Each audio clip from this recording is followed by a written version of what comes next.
Um, yes, I I came to having an interest in conservation through the fact that I am passionate about people and people's well-being.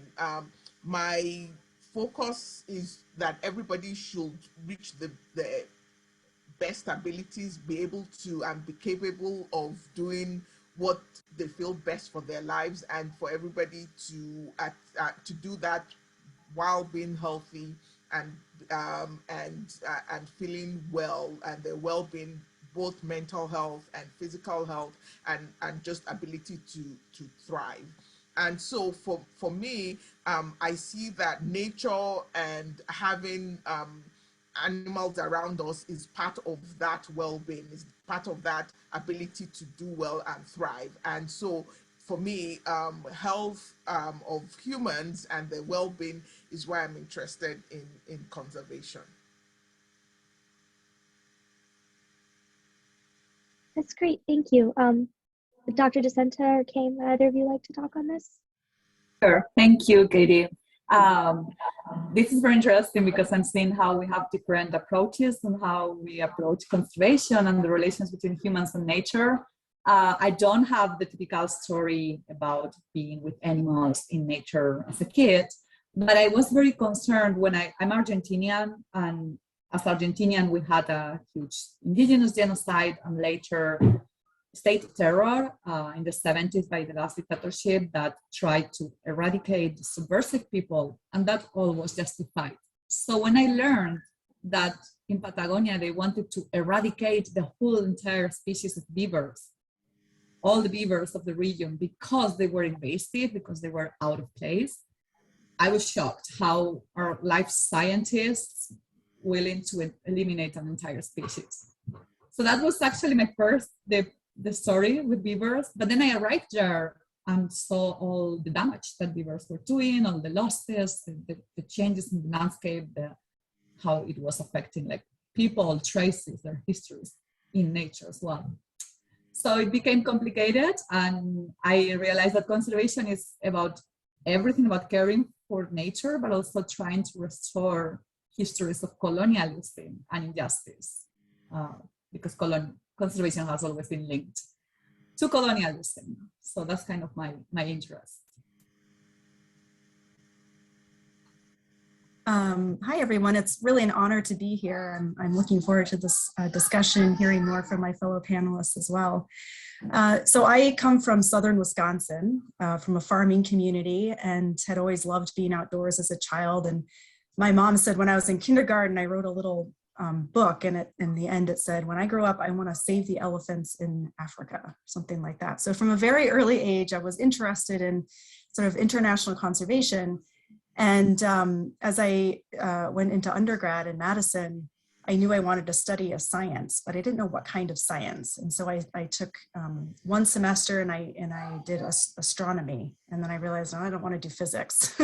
Did another semester of zoology and chemistry, organic chemistry was really hard. And then I got into conservation biology, and I thought, wow, this is perfect. This is exactly what I want to understand better. And then as a junior, I studied abroad in Senegal for a year. And it was there that I really started to see, the effects of climate change and just how interconnected people are to the environment, to their environment. And I think that really started to pique my interest. And after I graduated, I did the Peace Corps in Madagascar. And if any of you are familiar with biology, biological diversity, Madagascar is like the awesome, best place to go. And again, it's just I ended up spending about 5 years there, working on community-based forestry, community-based marine management, food security, and always just really with this eye towards, as the other panelists said, thinking about how the environment is so critical to human health and livelihoods. And so that's always been my main focus.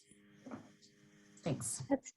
That's fantastic. Thank you all for sharing your stories. So my second question is about the evolution of your professional experience, how it's changed over time. So from college to careers to what you're doing currently, did your path that you were on change or transform, and how did you come to find your passion within the field? And Dr. DeSanta, would you like to start for this question?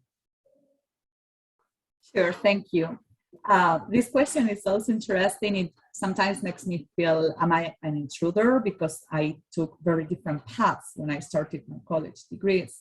But I feel this is also what William and Mary as a liberal arts school is trying to do, that we can experience a lot of different and experiment a lot of different trajectories and projects to construct our own unique position. So yes, my history, I started studying social work, very different, and I was working with women access, undocumented women access to health systems, actually. So I was always kind of interested in this issue of inclusion and expertise and institutions that do not let people speak or access. But then I was interested into the categories that we use for that, because I took some courses in anthropology, and then I learned, oh, there is no need, it is not universal that there are two genders. Actually, there are cultures that have 3 genders, 5 genders, and everything, and like how we construct nature and society is different. And that blew my mind. I was very young, so I was like, I have to study anthropology. And then I started to do medical anthropology. So I was working again in clinical settings, still working with women and the medicalization of women. My passion there was how experts oftentimes try to impose knowledge into others without saying the people don't know. So like we have the knowledge, people don't know, especially with women, oftentimes like we are overdiagnosed, not really listen to our experiences, right?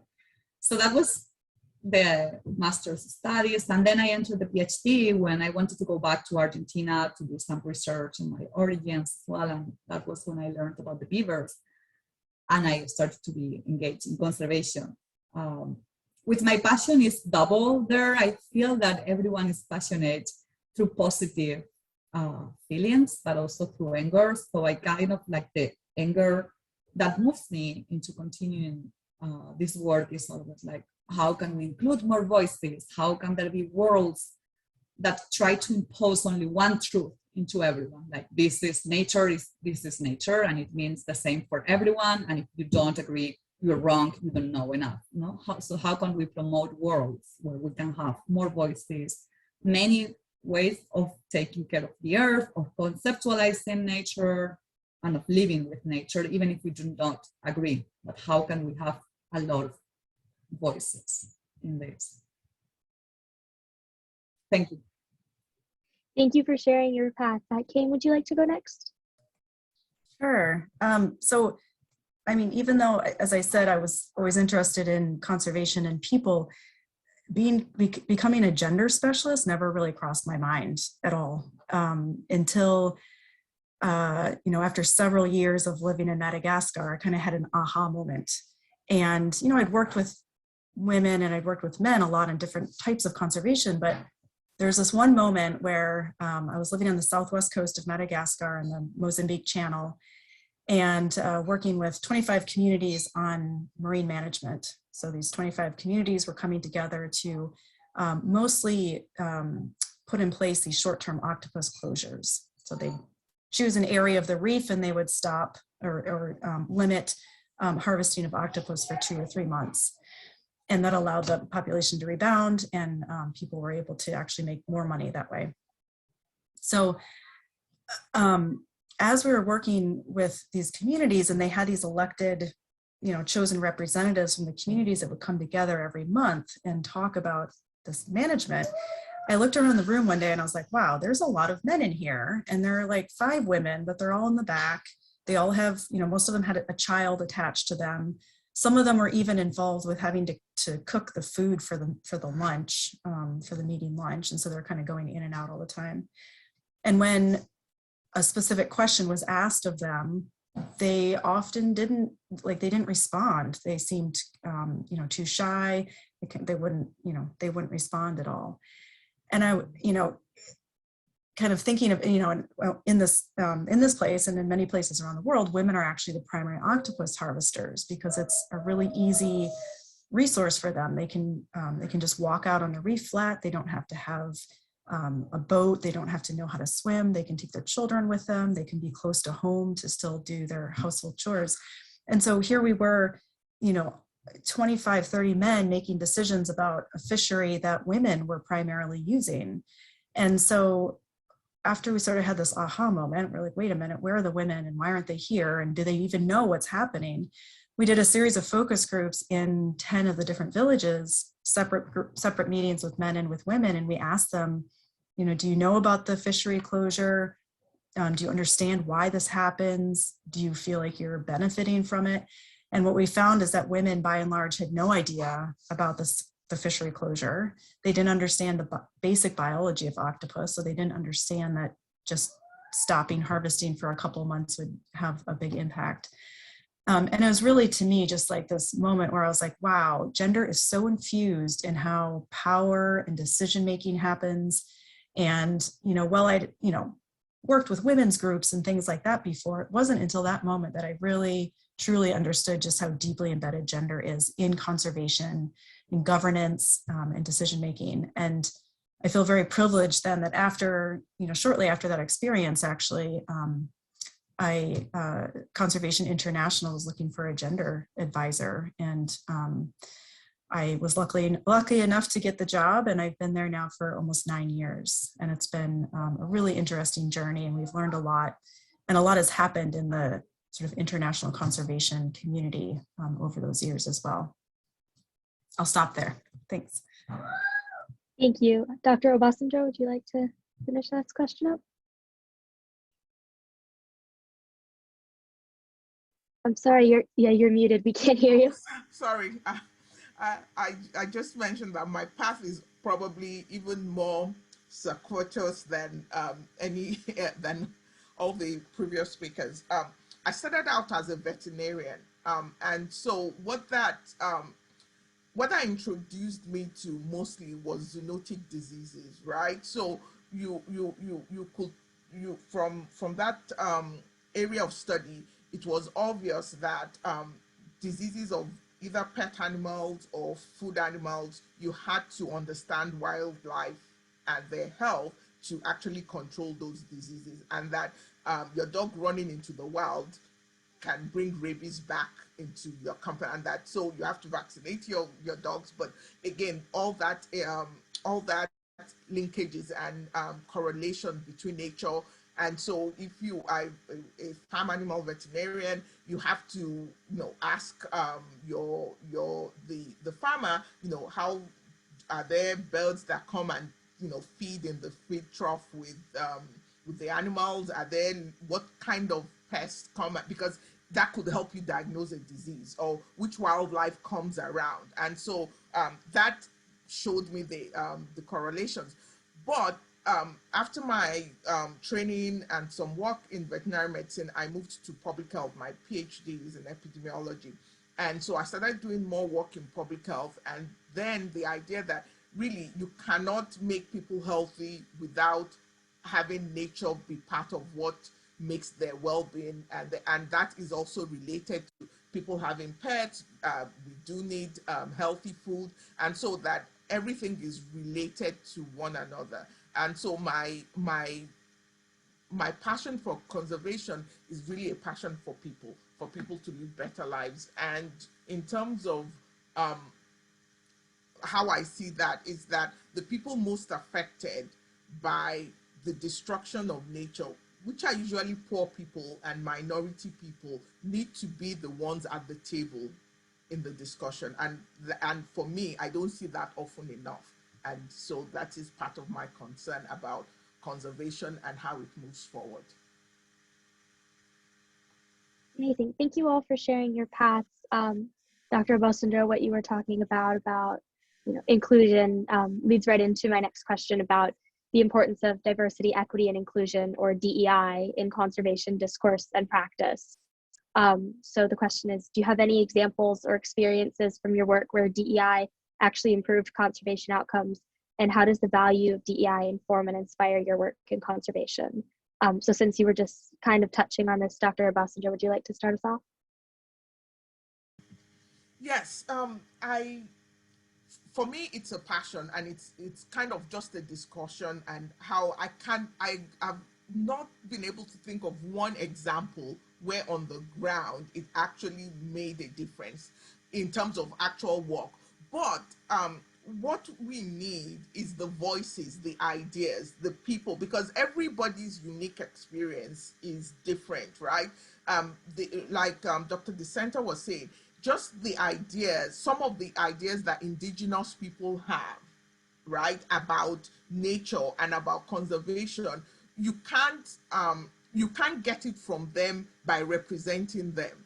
Even if you talk to them, they need a seat on the table, because and so that is, and I think that is occurring more and more.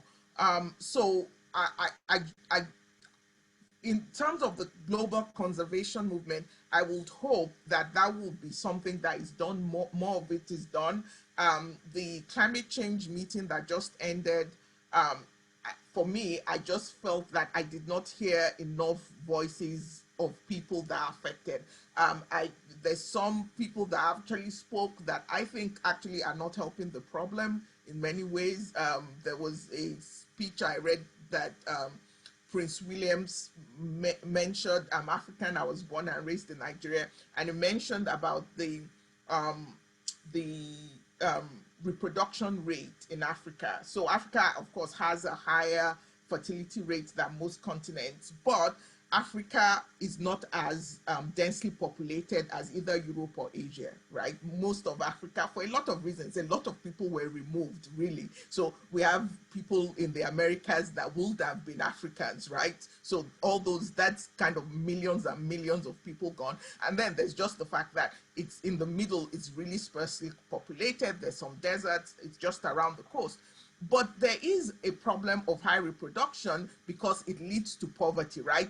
There is an association. So I'm very pro. I really do think that, but I feel the control should be in women's hands and families' hands. It should not be. So he then said, look, Prince William's point was that the high human reproduction is going to affect animal the conservation of animals, because of course space is it. And I felt that was so insulting that I wish I could speak to him directly.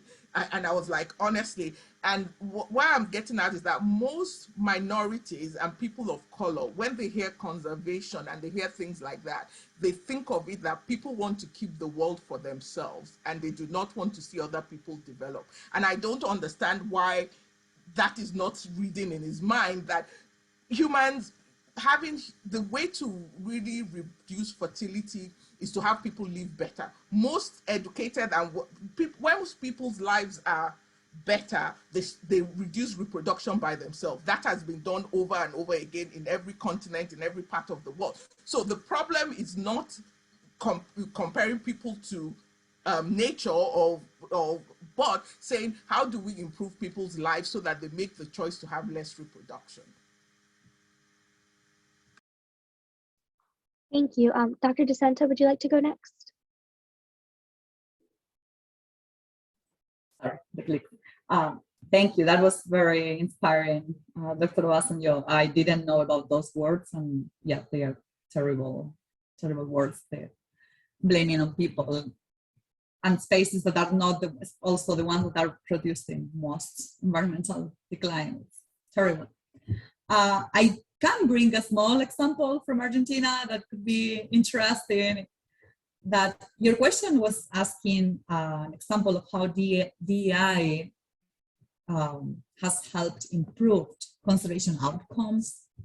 I would like to transform this question of how it has helped improve conservation and social outcomes. I don't think we should reduce the social so that we are more effective into conservation. I think they should be symmetrical goals, always parallel. And we do not have that language, DEI, in Argentina, but I'm going to translate an experience of something that happened that I could translate it as diversity, equity, inclusion, and justice, which was in a national park in the north of Argentina. There was a problem with an invasive species, with wild boars that were threatening local palm groves, native palm groves. The wild boars had been introduced from Europe for gaming, for the settlers to have fun, of course.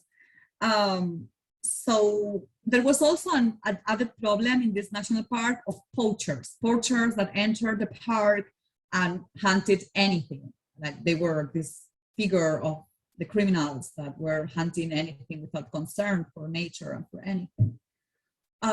So the park had been trying to control the population of wild boars unsuccessfully, until they actually decided to talk, these park wards, they decided to talk with the poachers, found them, talked with them, and rather than criminalizing them, actually talking to them. Through talking to them, they came together. It was not a project designed by the park and then to include the poachers, no. They designed together a plan where the poachers became a key figure in the park to control the population of the wild boars, so they could transform each other, like the park could stop criminalizing people who have been hunting for generations in that region, that it is a practice, an ancestral practice. And at the same time, hunters could also engage into ideas of conservation that could help the animals and plants of the park thrive as well. So it completely transformed the relations. The hunters, now they became restorationists, and they came with a lot of ideas for how to hunt, and they did great. The population of wild boars decreased completely, but they even came with the idea of using the meat after zoonosis, of course, of using the meat and giving it to schools for free to feed the children of this very poor region of Argentina. So their status of these poachers that were second-class citizens in these regions really changed. They were even presenting these results in the national meetings of invasive species in Argentina at the stage, presenting all what they had done and how they did it as equal level as scientists and biologists were doing. So I think of this as a great example of social and conservation outcomes that required interest by the parties on listening to each other and not categorize each other as like, this is a poacher, it's a criminal. Like, I either have to convince them because they don't know, like they are criminals, they don't know how to do conservation. No, let's listen, what do they know and how can we work together?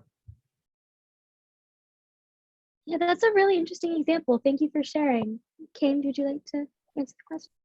Sure, and I'll come at DE&I from sort of the slice of gender, which is an important part of DE&I.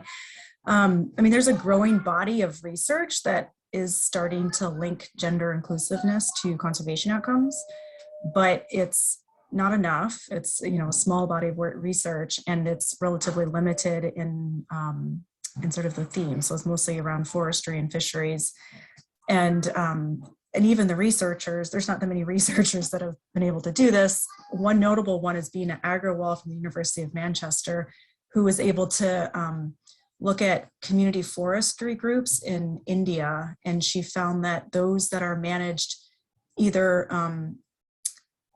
by women solely or jointly by men and women, as long as there's at least more than just one woman on the management body, that they have a higher forest cover. So better conservation outcomes that way, which I think just is such a clean and easy study to show. I really love it. But so there's also been like some meta studies or, bigger studies too, looking at different types of research. And what it really points to is gender inclusiveness leads to better governance.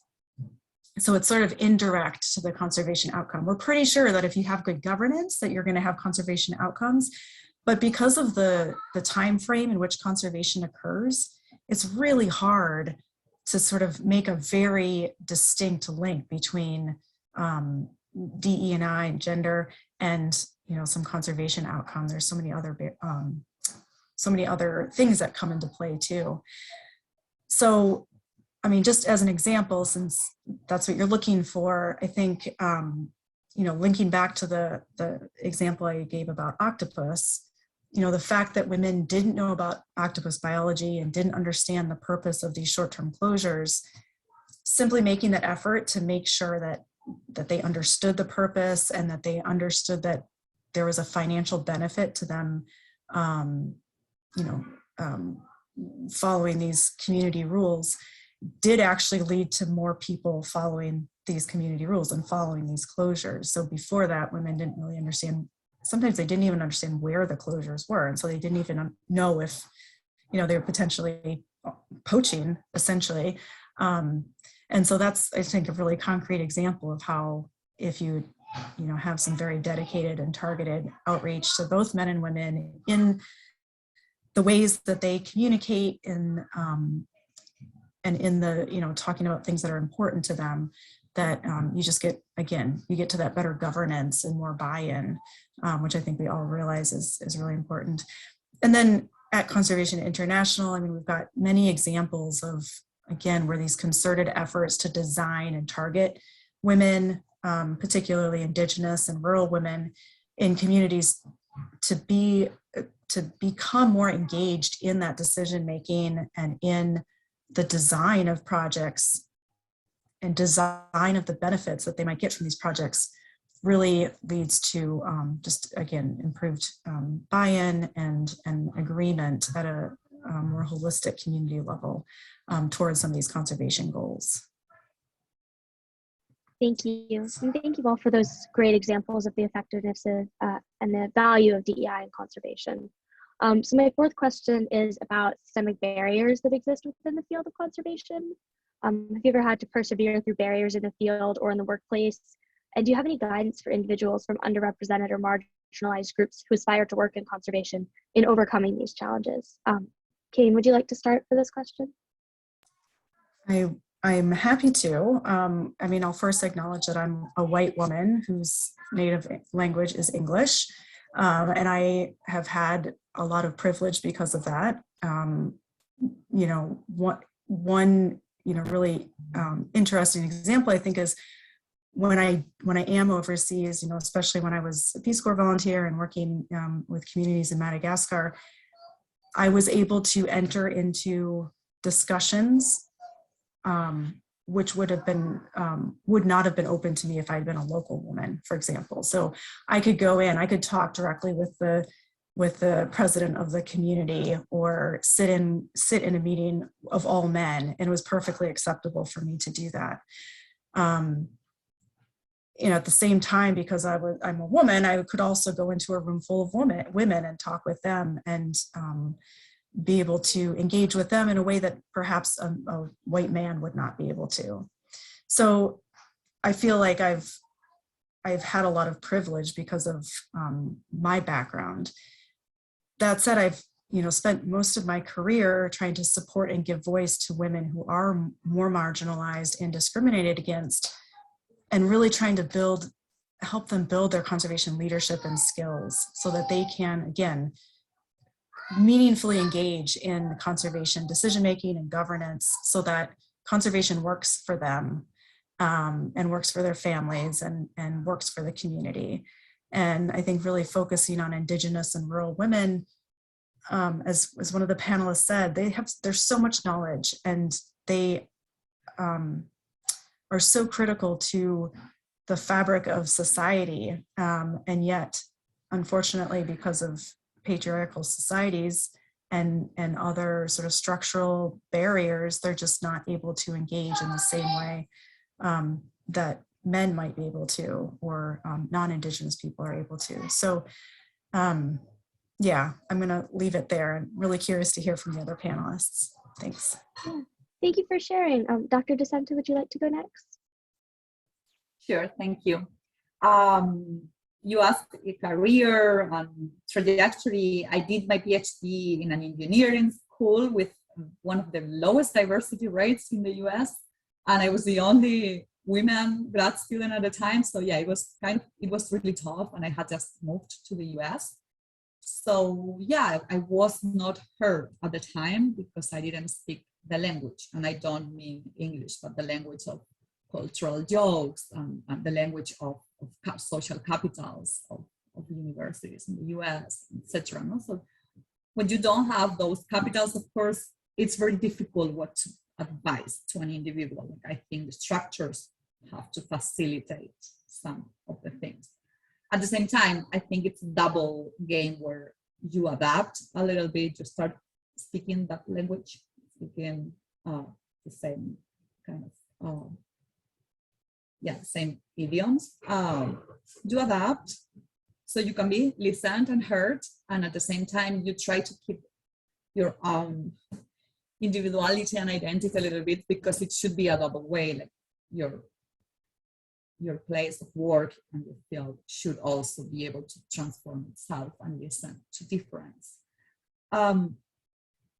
So, and yeah, of course, when I worked in the field, especially in Tierra del Fuego, which is Austral Patagonia, it's like there with a very rough history of military governance and so on. So as a woman and social scientist in conservation, no, I again was not a lot listened. Oh yeah, you do the human things, or like, and they would come to talk to me only to tell me about histories of their institutional problems. Oh, you are a social scientist, so let me tell you, this person is so bad because.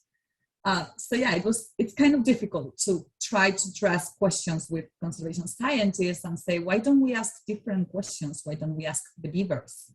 Why the only way to think is this male patriarchal way of thinking, like there is a problem, so we have to eradicate it. Can we think of different ways of engaging with nature? And it's difficult, but you find your way. I now have a lot of capital. I'm now a professor, so my reality has changed a lot, and I have that space. For new students or marginalized voices that are making their path, it's hard in that sense when you find like very male-dominated spaces and white spaces. I would say also we should appropriate conservation with like what my colleagues were saying as well about conservation. What Dr. Basanje was saying about people thinking conservation is about appropriating the wolf. Well, I think we should appropriate conservation. Conservation is made by everyone, actually. Like, it shouldn't be just this white man making pictures of the lion in the wild. That's not conservation. We shouldn't treat it like this. And so, as you might know, in Highland, the Council of Descendants is defending their right to examine food justice as an issue of conservation. And it's difficult sometimes for conservation to hear that this is conservation. It is. Let's reappropriate conservation. We want to take care of the earth and our people. It is as well when I think how my mind has shifted since I am in conservation. I also think this is a very tiny example. I also think what my grandmother did, taking care of the cemetery niche every Sunday, I think that's conservation as well. Like, these women who went every Sunday to clean and to protect the cemetery, constantly thinking about their path, their way to death, which is something we don't talk a lot, so that they can live with the idea that we are here and we have to protect future generations. That is part of our lives as well. So let's think of where we come from. Let's think from our places as well, and let's try all to appropriate conservation from our places. Yeah, thank you. Dr. Rossendale, would you like to finish us up for this question? Yes, and actually, as my co-panelist spoke, I remember the story that I participated in just tangentially. The Niger Delta part of Nigeria is not in the news as much, but was in the news for a long time in terms of the oil pollution. That's the oil producing area, and it's a mangrove forest, so there's constant oil pollution problems that they've had. And there also came with a lot of militancy. Some of that is still there, in which local youth groups, mostly young boys, will attack the oil pipelines and demand money from the oil companies, basically holding a ransom. And this happened for, oh my goodness, it started around the 1980s, and kind of built up, and by the early 2000s, it was a huge problem. So a lot of the oil companies, many of them went offshore, right? Some of the oil is offshore. So there's some companies that don't even work onshore as much anymore. But even the ones that do, what they've done, and part of the complaint is that they do not do a lot for the communities, right? It's a high poverty, even in Nigeria, by Nigerian standards. The oil producing areas are really high poverty areas. And the oil companies' reason was that I'm paying taxes to the federal government. That's what I do. But over time they change. So now they have committees in all those. If there's an oil well in a community, there will be a committee that then tells them what they need. So they build schools, they build a hospital, they give back. Almost all the oil companies. So rather than just say we pay our taxes, they do some things, and it doesn't cost a lot. They put a water well, they do things. So it was actually specifically for Chevron. So the Chevron actually gets social scientists to help them do the surveys, to help them ask, because they don't want to be the ones. So they actually experts that did it. But what they found was that in this community group, so they will have the chief, the youth leader, they will have that, and then they will take the woman leader, they will look for the head of the market women. But that in these mixed gender groups, the women never spoke. That all the decisions were made by the men. And then they did a review, and when they did the review, and slowly the women actually stopped participating, the women were like, oh, that's rubbish. It's just the way that all the money, because they were giving money to the groups to organize meetings, all the men are wasting their money. They just go they go to meetings in the city and drink beer and have girlfriends. This was what the women were saying in the review. And the organization that was hired to do the review was flabbergasted. Like, how could this happen? We put women there and everything. And my answer to them was that you have to understand the social network. Women in mixed groups do not speak up. That is the social network. And that if a woman spoke up in a mixed group, she will be seen as somebody that the first thing somebody will say is that the husband, you can't control your wife.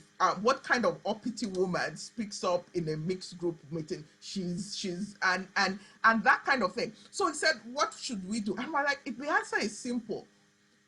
Start an all-woman group and either divide the money for development in 50-50, have the men do their thing and give them their money to do their development, which was mostly social, and give 50% to the women and do what they, or if you even want to get a better outcome, give 60% of your money to the women and 40% to the men, so that way everybody is, and that you will find that over time, the projects the women fund will actually be the more sustainable one. And but as long as you want the mix, and this, to me, it's not directly conservation, but it is important that you understand those kinds of gender interactions that result in success, or else you'll keep doing the same thing and it will not lead to any.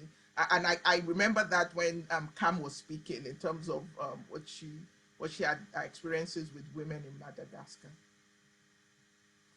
Those are all really great examples. Thank you so much. So since it looks like we have a little bit of time left for the panel discussion, I do have a follow-up question. Do you have any advice or recommendations for students, especially our seniors, who are looking to work in conservation immediately upon graduation? Is there anything you wish you knew when you were first navigating your journey in conservation? And I'm just going to open this question up to whichever of you would like to take it, however you guys would like to go about answering this question. I can start. I mean, I think if you're interested in, well, first of all, I think getting hands-on experience is by far the most important thing. And, you know, if you're interested in international conservation, the Peace Corps is like the best, the best and easiest thing you can do to get really hands-on experience living in a community working on conservation issues.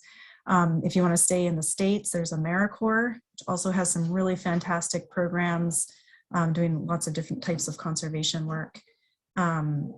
So, I mean, that would be my thing, is like, get out and get experienced. You know, if you can financially wing it, volunteer, do these volunteer positions. I think both AmeriCorps and Peace Corps let you defer loans. And then, you know, there's other benefits from that, from the government as well. So if you can financially do it, I would definitely suggest doing that. I can give a very general suggestion, especially for first generation students, and especially for first generation, I would say that I wish I had knew as well. Contact people, like reach out to professors, to people. Sometimes we try to do everything on ourselves, like an application. There is something and I apply.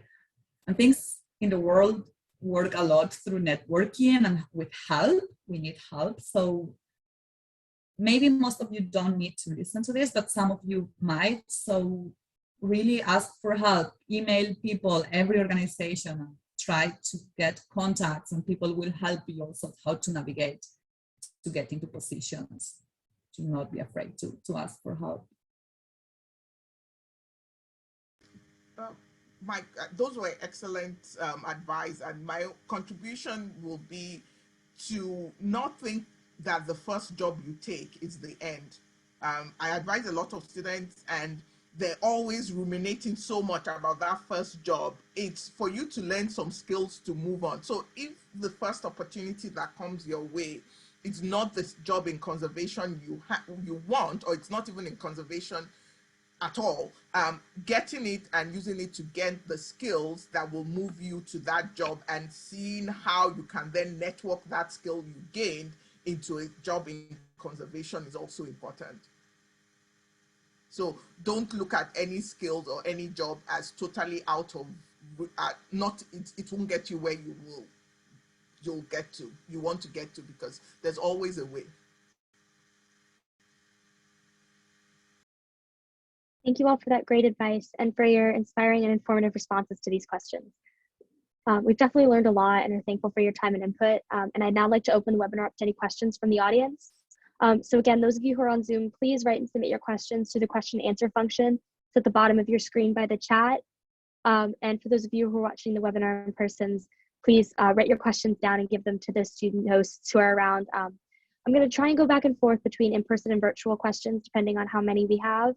And I'm going to do my best in the time we have left to get to as many questions as possible. I'm just going to open these questions in general up to anyone on the panel who would like to answer them.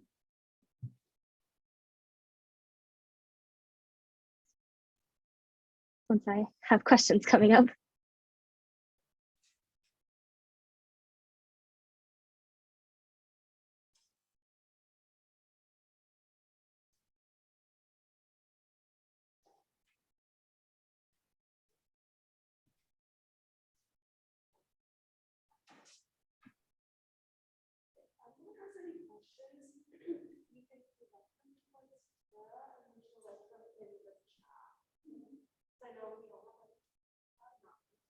All right. So this question is from the in-person section. How do we start to break down the systemic barriers influencing women and other underrepresented audiences in the conservation field?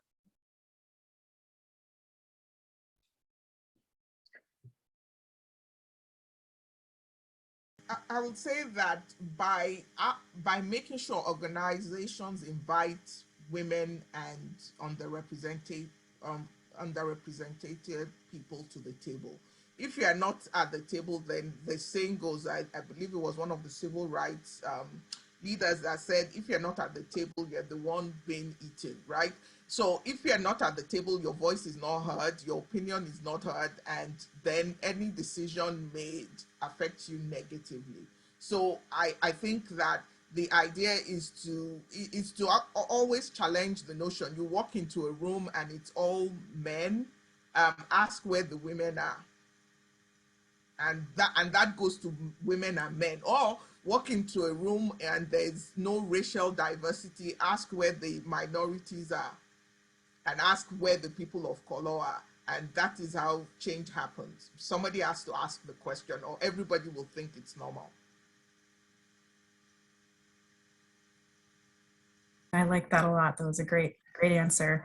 I can say from, one of the large international conservation organizations that we've started to really think a lot more critically about DE&I. We've hired, a senior leader to lead our efforts, a woman from Kenya.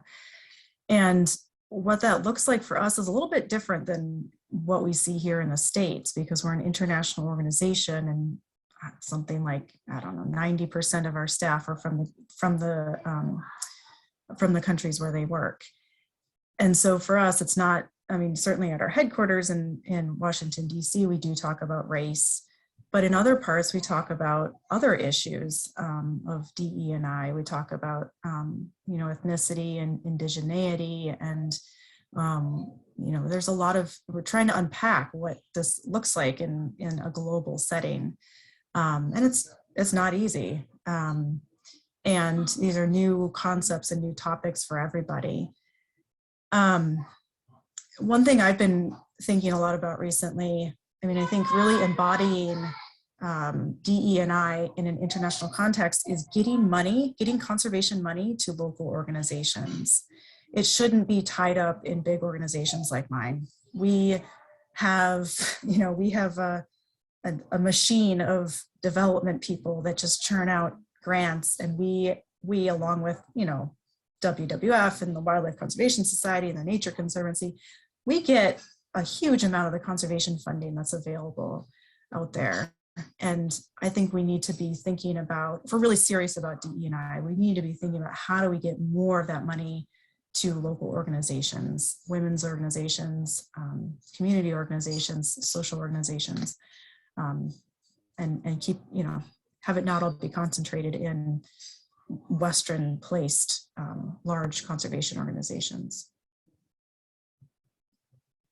Yeah, I think those are great examples. It's not gonna be easy. It's always a struggle, and it always means losing privilege, letting others speak, trying also to contribute so that other people reach those centers of power, and not us trying to be in power so that we will do the good job, but it requires losing some privilege as well, no? And decisions constantly, and adapts, and of course it's not that anyone does it, no? There are not good ones and bad ones. There are improvements and others. Yeah, I'm gonna stop there because there are many questions. So the next question is from the Zoom. Do you have any words of inspiration for women, especially underrepresented women, going into conservation? I'll kind of say something about that. I teach an environmental public health class, and I asked in that class, when I teach it, who is the first woman that got a Nobel Prize for conservation climate change? And nobody knows the answer. These are young people in the 21st century.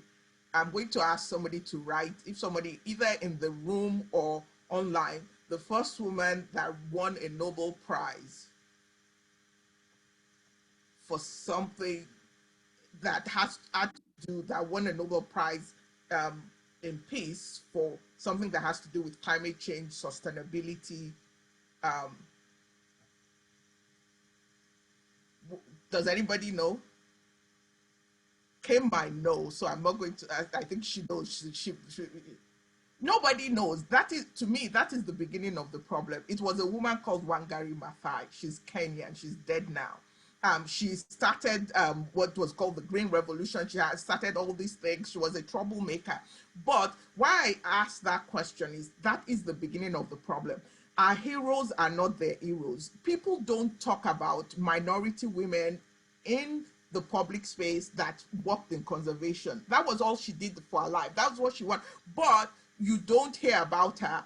Organizations in conservation don't talk about her, and nobody knows about her. And for me, that is a problem, because already, if you don't know about her, how do you then tell people that you are concerned when you don't know the heroes that actually worked in the field? Because they do not represent you. So again, everybody should learn about who Wangari Maathai is. To me, that is the beginning of change. People should promote her.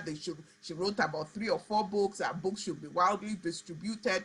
And then you can start the story of what conservation is, because she was educated. She was actually a college professor, but nobody knows who she is.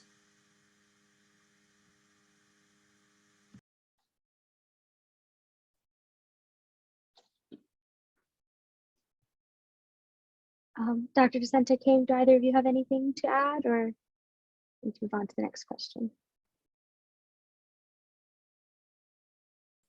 I mean, the people that are rocking it, is that a sentence? Rocking it in conservation, whatever I've seen, like in the mainstream conservation, are more and more women. And I'm talking about mainstream conservation now. Like the field of biology in the countries I've lived, it's filled with women who are doing pretty amazing things in the field of conservation and transforming the field. So it is not that strange. Like I think there is a dominance of men still in decision boards, but the people who are in the field are more and more women, constructing a lot of new ways of taking care of the earth that are less invasive, less dominant towards nature. And I think it's a great future in that sense.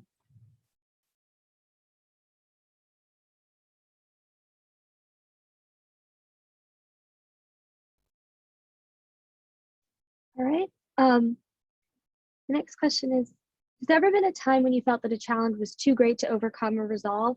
And how do you work past those feelings of inadequacy or frustration that arise from something like that? I would like to jump into that one because this is something that I always talk with in conservation ethics in the class that I'm teaching this semester.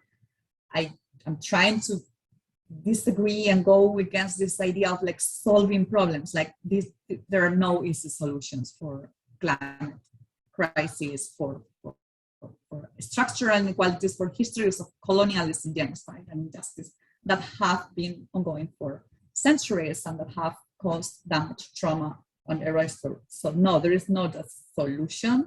So we constantly face this with the students, like constantly there is this question, so what do we do? How can we solve it? There are no easy solutions. I try to approach it, how can we stay with the problem? How can we embrace this problem and not abandon it and work together, knowing that, yes, there is no, we cannot apply a model or an easy solution, solve it, prepare it. We need to prepare, apologize to the people, we need to do restoration, we need to do apologies for things that the state did. That doesn't mean that then the trauma and the damage disappears, right? So yeah, frustration. Personally, yes, I've always been frustrated with the fact that in Tierra del Fuego, in Austral Patagonia, indigenous peoples are still silenced and disavowed because they are said to be extinct still. And it is a really strong political fight. It is not an innocent fight that the peoples are doing. It's a dangerous one. People get fired for trying to change this reality because it is the people who continue saying this myth that the indigenous peoples are extinct. They keep having power in science, studying, for instance, archaeological remains of people and not giving these remains to their descendants. So the archaeologist owns these bodies, but also in terms, of course, of land and economic benefits. If you start recognizing the people, then you have to do something. But if they don't exist, oh, we're sorry, we did it very bad in the past, but there's nothing to do because they disappeared. So it is not a very innocent, it is a dangerous one where people suffer violence and get fired. And of course, you get frustrated.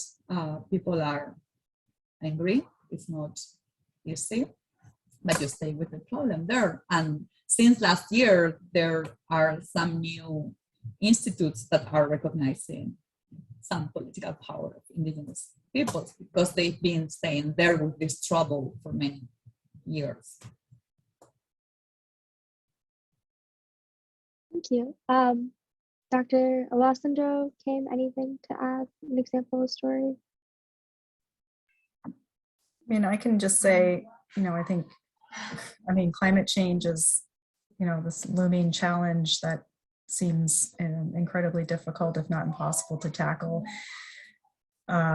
Same with, structural patriarchy and these other unequal systems that have been around for generations and generations. And it is, being in conservation can be really depressing, right? I think for me, where I, get past some of when I get frustrated, and then, the things that keep me going, I guess, are the people that I work with and the women and men in communities that I'm able to directly see we've been able to help, and seeing their lives improve. And, so it might not be this like huge, great thing that we've done, but we've improved at least one person's life, right? And that's something. I think that's, really important. And I've felt lucky too that there have been some women. We give out these fellowships to Indigenous women conservation leaders, and some of them I've known now for almost 7 or 8 years, and to be able to see them get this fellowship early in their careers and then kind of go on to do other really interesting things has been really heartwarming and gives me hope. And then I think too, I alluded to this earlier, but there's been a sea change in how the conservation community recognizes the importance of gender. And this is coming partly from donors. There's some really influential conservation donors that have started to really require some very rigorous gender analyses and gender plans in the work that they're doing, and really want to see gender outcomes just as connected as the conservation outcomes that they're funding. And that, in addition to, I think, just new people coming into the conservation field and people that are trained more in interdisciplinary sciences and really understand that social part of conservation, it's not just counting trees, it's about the people that live around the trees and depend on the trees. And so I see a change just in the, less than a decade that I've been at CI in how my colleagues understand gender and the importance and the ability of our projects to really think thoughtfully and give both women and men meaningful ability to make decisions and really be able to decide how conservation should be shaped for them. Thank you so much for sharing. Dr. Obasanjo, anything to add to this question?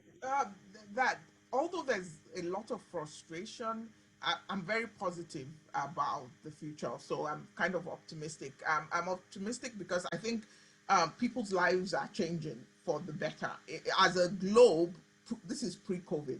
We were living longer as a globe, where we're caring more about nature, and we are maternal mortality, infant mortality, all those were dropping pre-COVID, right? So we are doing some things better. We're caring for each other better.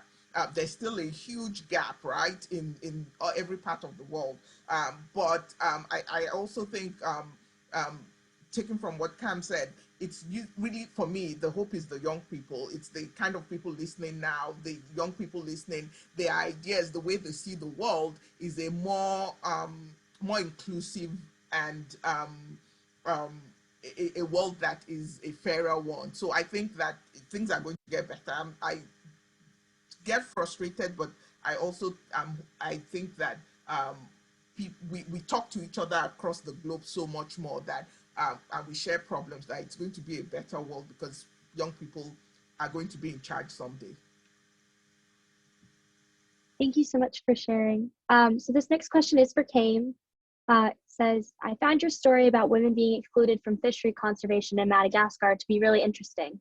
And I wanted to ask what the next steps you took to respond to lack of inclusion in communities was, and if and how those steps have had a lasting impact. Yeah, good question. So like I said, we did focus groups with men and women in 10 different communities, and you know, asking what they knew about the fishery closures and that sort of thing. And we also asked them if they had any suggestions or recommendations for how to improve or increase or support women to be more engaged in octopus fishery management. And it was funny because the men said, well, you know, the women are welcome to come to the meetings. We're not stopping them. We'd love to have them there. They're more than welcome to come. The women said, well, you know, we have responsibilities for children and harvesting food, and we're going out fishing octopus, and you know, we can't just spend a day coming to a meeting once a month to talk about, you know, talked about this management. We simply don't have the time. We realized too, we were having the meetings in the central village. So if you were coming from one of the northern villages or one of the southern villages, they could take up to a day of travel just to get to the meeting place. And that would require, the easiest way was to get on a sailboat and sail for a day if the winds were good. Women didn't have access to sailboats, only men did. And so if a woman wanted to attend the meeting, she would have to have her husband bring her, or a male relative, or pay for somebody to bring her. Once she arrived, if she needed to spend the night in the village, she, you know, it was culturally, you know, not kind of frowned upon for her just to, you know, sleep in a friend's house or something. Whereas for a man, that would have been perfectly fine. Not to mention that she would then be gone from her family and her other household duties for, you know, upwards of 3 days. So there were just these like really obvious, very obvious reasons why women were like, we can't come to these meetings. It's fine if you know, you men think we're invited and, you know, you don't mind if we come, but like we literally cannot come. There are these physical challenges we have. And then not to mention too, that if they were to come, they'd be in mixed company, which, you know, even if there were more women in the room, they might not feel comfortable speaking up. So when we said, well, what can we do about this? You know, we came up with some really clear activities and you know, ways to overcome some of these barriers. So we started paying for transportation, or providing transportation ourselves. Sometimes we'd actually send a motorboat up to collect people to bring them to the meeting. So much less. We started to hire someone from the community to look after the children, so that when women were in the meeting room, they weren't distracted by their children. We made sure that if a woman was an attendee in the meeting, that she wasn't also supposed to then go help cook the meal, the lunch meal, that she was actually supposed to stay in there and contribute. And the women said that they didn't feel comfortable speaking up in mixed company, and so they wanted to have a separate, so they would like sit there and listen to the discussion, and then they wanted to go off on their own and have their own separate discussion, and then, you know, elect somebody to talk on their behalf. And in the beginning, they elected a man to talk on their behalf. They couldn't even decide among themselves a woman that felt confident enough to even speak up on behalf of the women. And so we instituted all of these measures, and then also had dedicated, you know, went out and did dedicated women-only trainings about octopus biology, about the fishery closures, and just made sure that their knowledge and understanding of this whole management practice was really clear to them. And in the next series of elections for these village representatives, something like 75% of them were women and youth. Whereas before it was much lower percentage. And so, you know, I think we weren't quite sure whether it was because of all the efforts we had taken, or if it was because perhaps they weren't desired positions anymore by men for whatever reason. And so women and youth were able to fill those positions. But suffice it to say, the governance now of that marine area is much more inclusive of women and youth. So I'll leave it there. That's fantastic. Thank you for going into detail about that. Okay, so for our last question, let's travel back in time. Each of you is a college student again, 18, 22 years old. What advice would you give your younger self?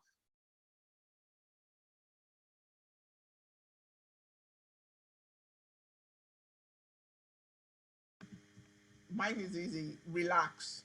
It's going to be okay. Things will work out.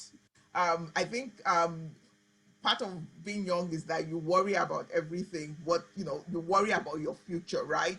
But the thing is to kind of live in the moment and do all the right things as you know to do, and then wait for good things to happen, and that would be that's what I would say to myself. Don't worry so much. Thank you.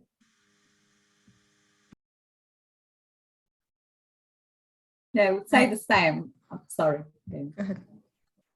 I was actually going to say a very similar thing, that it is a difficult age in which you are worried about everything, every second, about your college work, but also about your personal life and your family life and your work life and everything. So it is pretty stressful. So yeah, I couldn't tell myself to have more fun, because I did have fun and I studied a lot. I would recommend myself to talk more with professors. We didn't talk to professors in Spain and Argentina. It's like the authority. So do not see them as an authority that you can talk to. But yeah, try, if it's possible, yes, try not to worry, because like the way I think things happen is when you engage with things happen. It's like you cannot control and plan everything, I guess. Thank you, Dr. DeSanta. Yeah, and same message from me too. I think maybe in our parents' generation, they got into a career or a job, and they just kind of kept creeping up in the same company or in the same, in the same place basically, or the same trajectory. But that's not true of our generation or your generation. We take a more circuitous route, and that's okay. And I think if you ask most people, to look back on their careers, nobody could have predicted where they ended up. But I think if you're trusting in yourself that you'll make the right choices, you'll end up in the right place. It's just not one that you'd probably be able to put your finger on right now. Well, thank you all for your wonderful answers to the questions. Unfortunately, our time together has come to an end, but it really has been a pleasure to have you all here. On behalf of the Student Leadership Council and the students and faculty at William & Mary, I'd like to thank you for taking the time to share your stories and your insights with us. It's wonderful to know that we have people like you paving the way and blazing a trail so that conservation as a discourse and a discipline is more inclusive to everyone. I'd also like to take the time to thank Erica and Kathy from the IIC for making this event possible. We at the Student Leadership Council are so grateful for your support, and we really couldn't have done it without your help. Lastly, I'd like to thank the audience for coming to our fabulous panel. We hope that you feel motivated and excited to engage in conservation in your own lives, and hope this panel has shown you that so much is possible when you work hard, take risks, get creative, and never give up. I hope you all have a great evening. Thank you for coming out. Thank you so much. Thank you, and bye-bye.